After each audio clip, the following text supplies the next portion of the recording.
Okay, we're in section 5, and we're looking at the SAGE material. SAGE is a computer algebra system that I'm trying to introduce to the students at Essex County College. All right, it's not required. You will not be tested on this, and you shouldn't use this on any homework or exams.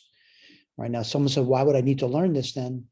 Well, it's going to give you options, and they're going to be good options later in your life if you're thinking about going into a STEM related career. All right, so I just want to go through this with you, and we want to try to make it as easy as possible for you. No need to install software. Notice this link over here. It's that Sage Math link. If you click on this, it'll open up a web browser, and it'll bring you right to the Sage website. All right, so what we're going to do, we clicked on this red link again, brought us to the website. On this website, what I would recommend you do is don't install the software. You don't have to read through this unless you want to. I would just do this CoCalc Instant Sage worksheet. Let me click on that for you. Let me click on Welcome to CoCalc. I'm going to start a project. And what I want to do is I want to start a new project. Right, so I'm going to click New here. And the kind of project I want to click on is a Sage worksheet. Okay, once I do that, this window is going to open up and I'll be able to type in this code. For example, reset. What does reset do? It provides a clean slate for me, right? It clears out all the memory and it allows me to introduce a new problem. So remember, it's got to be shift return. You see a little green thing there indicating something happened. Now I'm going to put down N, D, and Q, and I'm going to remind you this is something to do with what we've covered. And N stands for the number of nickels. D stands for the number of dimes, and Q stands for the number of quarters.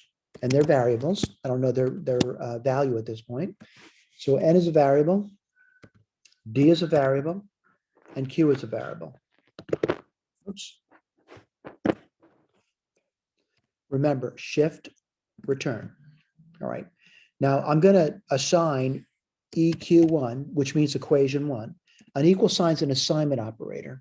And what I'm going to say is the number of dimes is equal to, you notice I use two equal signs over there, twice the number of quarters.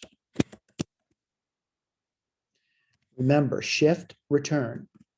Now EQ1, if I type it in, watch what happens. If I type in EQ1, whoops, I didn't press shift return. What does it say? D equals 2Q. That's all it says. I know it's an equation. All right, I'm going to say EQ2 now. And I'm assigning to EQ2, N is equal to D plus 5. So what does it say? The number of nickels is 5 more than the number of dimes. Shift, return. I'm going to type in EQ3 now. Now, this should be somewhat reminiscent of what we've done in the problem set, or at least what you've done in the problem set. 0.25 star Q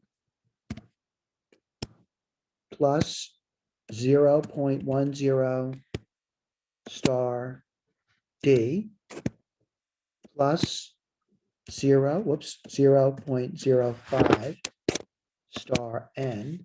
And that's an equation. That equation equals to $4.10. Let me just review what we just typed in there. I'm going to shift return. It says equation 3 is a money problem. It says, every quarter is worth 25 cents. Every dime is worth 10 cents. Every nickel is worth 5 cents. And altogether, if I add them all together, that equal $4.10. Now, this last line I'm looking at, it says solve. And here's the thing about Sage. It's able to take these three equations and do all the manipulation for us. So equation 1, EQ1, EQ2, and EQ3. Now, certainly we did this by hand, but it's going to take all these three equations, and I want to solve it for N, D, and Q. Again, we're not asking to memorize, we're asking to think through. Shift return. Now, if I make a mistake, it'll say I made a mistake. All right. Now, notice it's got a blinky. Well, the blinky stopped. It says N equals 19. What does that mean? I have 19 nickels, 14 dimes, and 7 quarters. right? I think you can see the utility to this. If problems get really difficult, large number of variables, a large number of equations, it's nice to have a computer algebra system to solve that. Have we solved problems like that? Of course we have. Are they difficult? Not really, but as life goes on, these problems become very, very difficult, and it's nice to have a computer to help us with it. You're trying to get your feet wet, though. We're not trying to use this in place of reason, no.